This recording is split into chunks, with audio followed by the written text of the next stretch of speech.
Hello मेरे बच्चों, आप सभी का हार्दिक स्वागत है आपके अपने YouTube channel success will be yours में। और बच्चों, जैसा कि आपके टर्म 2 एग्जाम बहुत नज़दीक हैं, तो आज की इस क्लास में हम 10th क्लास के सब्जेक्ट साइंस के चैप्टर हेरिडिटी एंड इवोल्यूशन के बहुत ही इंपॉर्टेंट टॉपिक्स को कवर करेंगे, और वो भी बिना वक्त गवाए। बच्चों, इस चैप्टर की शुरुआत होती है जेनेटिक्स से, and genetics deal with the study of heredity and evolution. And heredity क्या होती है, आइए जानते हैं। द ट्रांसमिशन ऑफ ट्रेट्स और characters from one generation to the next generation is known as heredity. Means traits और characters अर्थात गुणों का एक जनरेशन से दूसरी जनरेशन तक जाना ही हेरिडिटी कहलाता है। इसको मैं और इजीली अगर आपको बताऊं तो माता पिता से जो गुण उनके बच्चों को मिलते हैं उसे ही हेरिडिटी कहा जाता है।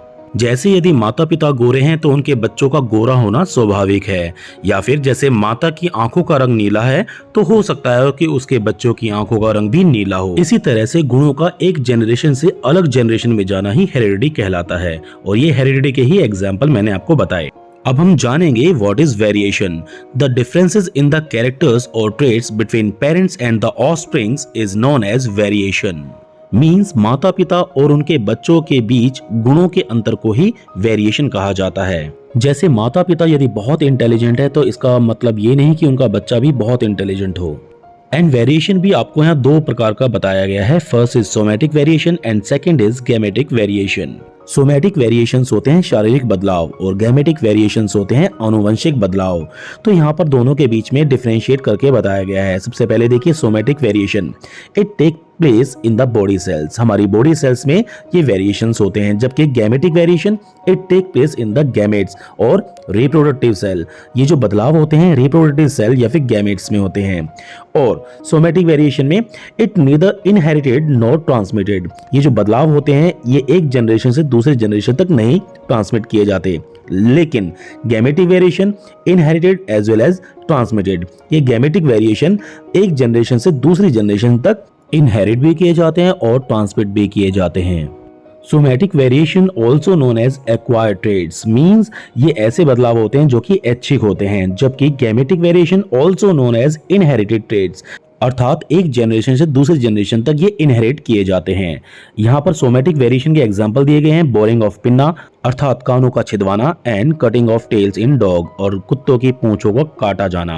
और गैमेटिक वेरिएशन के एग्जांपल हैं human height and skin colour, क्योंकि गैमेटिक वेरिएशन एक जनरेशन से दूसरी जनरेशन तक पहुंचाए जाते हैं। यदि माता पिता की हाइट लंबी है तो बच्चे भी लंबे होंगे, और यदि माता पिता गोरे हैं तो बच्चा भी गोरा होगा।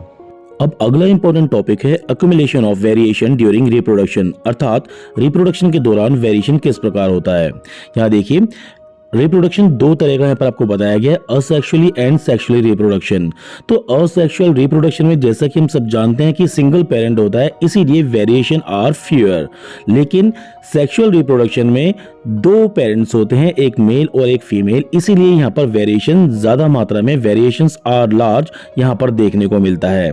इसी प्रकार असेक्सुअल रिप्रोडक्शन में it occurs due to small inaccuracies in DNA copying. Because single parent है तो यहाँ पर म्यूटेशन बहुत ही कम होता है और डीएनए के अंदर म्यूटेशन बहुत कम देखने को मिलता है। लेकिन सेक्सुअल रिप्रोडक्शन के दौरान क्योंकि दो अलग अलग पेरेंट्स हैं, male and female, so it occurs due to crossing over and separation of chromosome mutation. तो यहाँ पर म्यूटेशन देखने को बहुत ज्यादा चांसेस होते हैं, क्योंकि दो अलग अलग पेरेंट्स हैं, उनके अलग अलग डीएनएज हैं, और जब उनकी क्रॉसिंग होती है तो जो नया डीएनए बनता है उसके अंदर म्यूटेशन देखने को बहुत मिलता है, राइट। अब आगे हम जानेंगे इंपॉर्टेंस ऑफ वेरिएशन, कि वेरिएशन की इंपॉर्टेंस हमारी लाइफ में क्या होती है। फर्स्ट पॉइंट देखिए, depending upon the nature of variation different individual would have different kind of advantages. अलग अलग इंडिविजुअल्स की अलग अलग एडवांटेजेस होती है वेरिएशन की वजह से। जैसे एग्जाम्पल यहाँ पर दिया गया है, thermostatic bacteria that can withstand heat will survive better in heat wave. क्योंकि बैक्टीरिया ज्यादा टेम्परेचर को सहन नहीं कर सकता, लेकिन वेरिएशन होने की वजह से थर्मोस्टेटिक बैक्टीरिया हीट को सहन भी कर लेते हैं और हीट वेव में सर्वाइव भी कर सकते हैं। सो इससे ये पता चलता है कि वेरिएशन होने से सर्वाइवल में हेल्प मिलती है, क्योंकि एनवायरनमेंट में जो चेंजेस आते हैं उसके अकॉर्डिंग अगर कोई भी ऑर्गेनिज्म अपने आप को ढाल ले तो वो सर्वाइव कर सकता है उस चेंजिंग एनवायरनमेंट में। और सेकंड पॉइंट देखिए, ये पॉइंट भी यही बताता है कि main advantages of variation to species is that it increases the chances of its survival in a changing environment. यही बात मैंने अभी आपको हिंदी में बताई कि एनवायरनमेंट के अंदर जब चेंजेस आते हैं तो वेरिएशन होना बहुत ज़रूरी है, क्योंकि अगर वेरिएशन ना हो और चेंजिंग एनवायरनमेंट के हिसाब से खुद को ना ढाला जाए तो सर्वाइव कोई भी क्रीचर नहीं कर सकता। तो चलिए अब हम बात करते हैं Mendel and his work on inheritance के विषय में। जॉर्ज जॉन मेंडल, जिन्हें फादर ऑफ जेनेटिक्स भी कहा जाता है, यहाँ पर उनके द्वारा किए गए काम के बारे में हम अब चर्चा करेंगे। उन्होंने सबसे इम्पोर्टेंट काम जो किया था वो था प्लांट ब्रीडिंग एंड हाइब्रिडाइजेशन के ऊपर, अर्थात प्लांट ब्रीडिंग किस प्रकार की जाती है और अलग अलग स्पीशीज के पौधों को आपस में हाइब्रिडाइज करके किस प्रकार से नए पौधे बनते हैं, उनमें क्या क्या ट्रेड्स देखने को मिलते हैं, उन्होंने ये एक्सपेरिमेंट के थ्रू जाना था और अपनी लॉज को, जिसे लॉ ऑफ इनहेरिटेंस कहा जाता है, उसको पोस्टुलेट किया था। अब हम जानेंगे मेंडल्स एक्सपेरिमेंट के बारे में।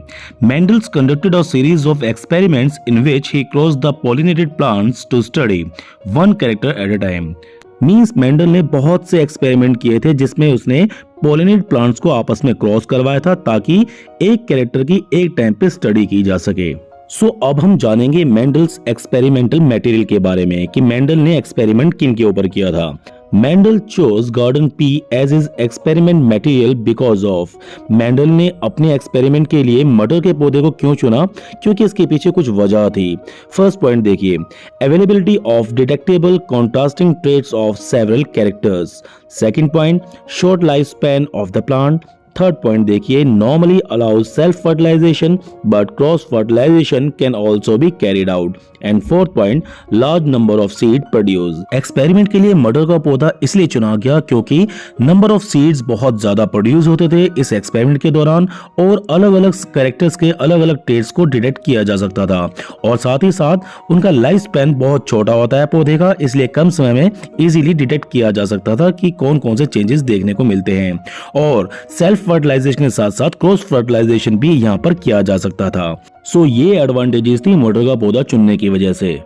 अब हम बात करेंगे मोनोहाइब्रिड क्रॉस के विषय में।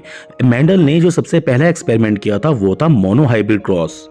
और मोनोहाइब्रिड क्रॉस क्या होता है आइए जानते हैं। Cross between two P plants with one pair of contrasting character is called a monohybrid cross. Means जब दो अपोजिट कैरेक्टर वाले अलग अलग पौधों को आपस में क्रॉस कराया जाता है तो उसे कहा जाता है मोनोहाइब्रिड क्रॉस। तो यहाँ एग्जाम्पल में भी आप देख सकते हैं कि किस प्रकार मेंडल ने एक टॉल और एक ड्राफ्ट प्लांट को आपस में क्रॉस कराया। मींस एक बड़े पौधे को और एक बोने पौधे को उसने आपस में क्रॉस कराया। और क्रॉस कराने के बाद जो नई स्पीशीज प्राप्त हुई उसमें कौन कौन से बदलाव, कौन कौन से म्यूटेशन देखने को मिले आइए जानते हैं। और यहाँ पर आप देख सकते हैं मेंडल ने दो पेरेंट प्लांट लिए हैं, एक है टॉल प्लांट बड़ा पौधा और दूसरा ड्राफ्ट प्लांट जो कि बोना पौधा होता है। और इन प्लांट्स के एलिलिक पेयर ऑफ जीन भी यहाँ पर आपको दर्शाए गए हैं। टॉल प्लांट के लिए यहाँ पर आप देख सकते हैं capital T and capital T से जो ये पेयर है इससे रिप्रेजेंट किया गया है टॉल प्लांट को, और ड्राफ्ट प्लांट को small T and small T के पेयर से यहाँ पर रिप्रेजेंट किया गया है। और यहाँ पर एक बात आपको मैं और बताना चाहता हूँ बच्चों, कैपिटल टी का यूज यहाँ पर जो किया गया है इस एलिलिक पेयर ऑफ जीन में टॉल प्लांट के लिए, ये इसलिए यूज किया गया क्योंकि कैपिटल टी रिप्रेजेंट करता है डोमिनेंट कैरेक्टर को। तो capital T means tall and small T represent recessive character. यहाँ पर आप देखिए कैपिटल टी इसलिए यूज किया गया क्योंकि ये डोमिनेंट कैरेक्टर था और टॉल प्लांट के लिए डोमिनेंसी यहाँ पर दिखाई गई है कैपिटल टी और कैपिटल टी के पेयर से। लेकिन ड्राफ्ट प्लांट जो कि छोटा पौधा है उसके लिए स्मॉल टी यूज किया गया क्योंकि स्मॉल टी रिप्रेजेंट करता है रिसेसिव कैरेक्टर। यहाँ पर टॉल प्लांट रिसेसिव हो चुका है, यहाँ पर लंबाई नहीं होगी, वो बोना पौधा होगा, उसकी हाइट बहुत छोटी होगी, इसीलिए कैपिटल टी का जो पेयर है वो टॉल प्लांट के लिए और स्मॉल टी का जो पेयर है ड्राफ्ट प्लांट के लिए यहाँ पर यूज किया गया है। और अब बात करते हैं गैमेट्स की। तो जो एलिलिक पेयर ऑफ जीन्स अभी आपने टॉल प्लांट का देखा capital T and capital T, तो इसमें दो गैमेट्स हैं टी एंड टी जो कि दोनों कैपिटल हैं। इसी तरह ड्राफ्ट प्लांट के भी जो गैमेट्स हैं वो हैं small T and small T, और इन्हीं गैमेट्स के पेयरिंग से जीन फॉर्मेशन होती है। तो यहाँ पर आप देख सकते हैं टॉल प्लांट के लिए जो गैमेट्स यूज किए गए थे capital T and capital T, उनके पेयरिंग से जो एलिलिक पेयर ऑफ जीन बना वो बना टी टी, और स्मॉल प्लांट के लिए स्मॉल टी और स्मॉल टी जो गैमेट्स हैं उनकी पेयरिंग से जो जीन फॉर्मेशन हुई वो हुई टी एंड टी, राइट। तो जब इन दोनों पौधों को आपस में क्रॉस कराया गया तो दोनों के गैमेट्स में से एक एक गैमेट्स आपस में पेयरिंग करके बना देता है capital T and small T का एक एलेलिक पेयर, जिसे कहा जाता है फर्स्ट जनरेशन। और ये जो पेयर बना capital T and small T, तो यहाँ पर डोमिनेंट कैरेक्टर कैपिटल टी का आप देख सकते हैं, इसीलिए ये जो फर्स्ट जनरेशन का पौधा होगा ये हाइट में लंबा होगा, क्योंकि इसके जीन फॉर्मेशन में आप देख सकते हैं कैपिटल टी इसमें रिप्रेजेंट करता है अपने डोमिनेंट कैरेक्टर को, इसीलिए ये जो फर्स्ट जनरेशन वाला पौधा होगा ये हाइट में लंबा होगा। और इन चारों ही केसेस में आप देख सकते हैं जो जीन फॉर्मेशन हुई वो हुई capital T and small T, इसीलिए जितने भी पौधे होंगे वो सभी के सभी हाइट में लंबे होंगे, राइट। और अब अगर फर्स्ट जनरेशन के जो सभी पौधे लंबे थे, बड़ी हाइट के थे, capital T and small T का जो पेयर आप देख रहे हैं, अगर उनको आपस में ही सेल्फ पॉलिनेशन करा दिया जाए, मींस अगर फर्स्ट जनरेशन के दो प्लांट्स को आपस में क्रॉस करवा दिया जाए तो क्या होगा। तो यहाँ देखिए फर्स्ट जनरेशन के दो यहाँ पर प्लांट्स लिए गए जिनको आपस में क्रॉस करवाया गया है, और capital T and small T का पेयर उस फर्स्ट जनरेशन वाले पौधे को यहाँ रिप्रेजेंट कर रहा है। इन दोनों प्लांट्स के जो गैमेट्स हैं वो क्या होंगे, capital T and small T, right. तो जब इन दोनों प्लांट्स को आपस में क्रॉस कराया जाता है तो इनके गैमेट्स आपस में किस तरह से पेयरिंग करते हैं यहाँ पर आप देख सकते हैं। देखिए पहले प्लांट का जो कैपिटल टी है वो दूसरे प्लांट के कैपिटल टी के साथ पेयरिंग करके बनाता है capital T and capital T, जो कि एक बड़ा पौधा होता है। इसी तरह पहले प्लांट का जो कैपिटल टी है वो दूसरे प्लांट के स्मॉल टी के साथ जो पेयरिंग करके बनाते हैं वो होते हैं capital T and small T. तो यहाँ पे डोमिनेंट कैरेक्टर है कैपिटल टी, इसलिए ये पौधा भी लंबा होगा, टॉल होगा। इसी तरह फर्स्ट पौधे का जो स्मॉल टी है वो सेकंड पौधे के कैपिटल टी के साथ पेयरिंग करके जो पेयर बनाता है वो होगा capital T and small T. तो ये पौधा भी लंबा होगा क्योंकि यहाँ पर डोमिनेंट कैरेक्टर कैपिटल टी का है।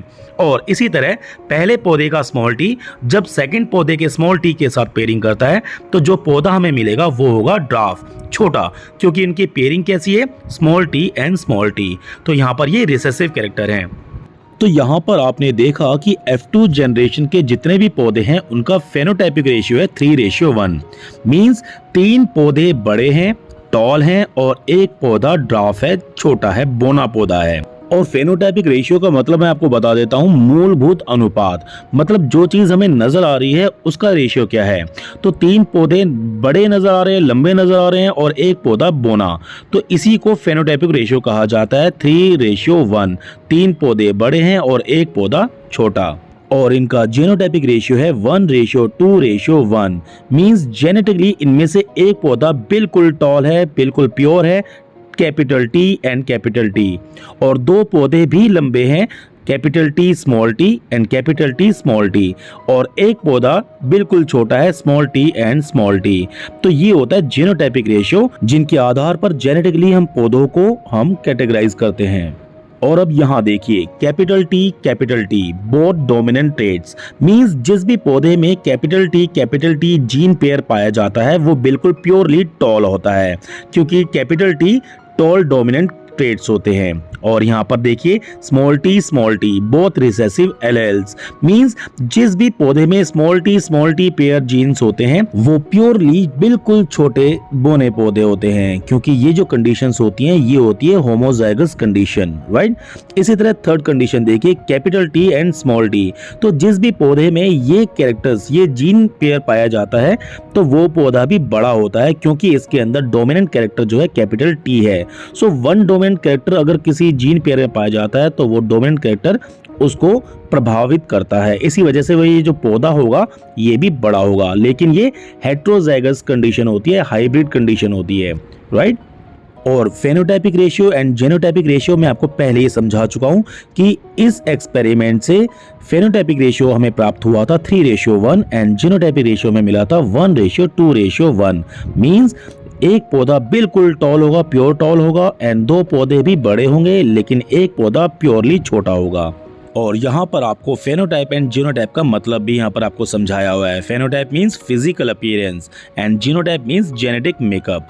तो फेनोटाइप फिजिकल अपीयरेंस से हमें पता चला था कि 3 पौधे बड़े थे और एक पौधा छोटा, और जीनोटाइप से हमें पता चला था कि एक पौधा प्योरली टॉल था और 2 पौधे हाइब्रिड थे, बड़े थे, और एक पौधा बिल्कुल छोटा था। सो ऑब्जर्वेशंस ऑफ मोनोहाइब्रिड क्रॉस वो क्या थे? ऑल F1 प्रोजेनी वर टॉल, मींस F1 जनरेशन के जितने भी प्लांट्स थे वो सारे के सारे टॉल थे।